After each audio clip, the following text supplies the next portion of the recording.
As the clock struck midnight, a sharp, refined note of singing echoed throughout the night.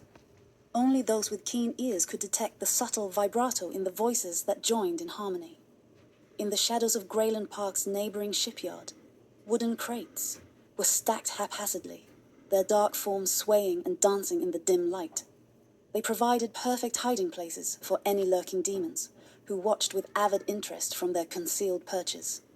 A half-minute past midnight, the full moon finally appeared from behind the sheer clouds, casting its eerie glow upon the couple below. Jacqueline shivered in the frigid air, wrapping her arms tightly around herself to fend off the biting cold. Mickey seemed unfazed by the 30-degree weather. His gaze fixated on her with an expression of pure bliss. Her heart fluttered at his look of adoration, and she couldn't help but imagine his lips pressed against hers, warming her in the cold air. Instead, he looked over her shoulder and his smile vanished. His mouth went slack and he grabbed her hand and squeezed it tightly. The terror she saw in his eyes made her blood to turn to ice. "What is it?" she asked, fear creeping in her voice as she followed his gaze. There, swinging in eerie rhythm, was a dead baby. Its glazed-over eyes stared emptily ahead, while a woman pushed the swing with a hauntingly calm expression on her face.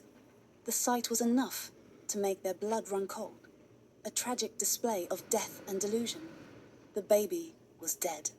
Mickey's grip tightened around Jacqueline's fingers as they both watched in horror.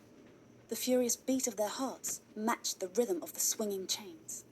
Jacqueline wanted to run and escape the nightmare, but another part couldn't tear her eyes away from the haunting image. In that moment, everything around them seemed to fade away, except for that haunting image of death. And suddenly, the chill in the air felt like nothing compared to the terror in both their eyes. Shocked and horrified, they sat frozen on the bench, unable to look away from the tragic scene before them.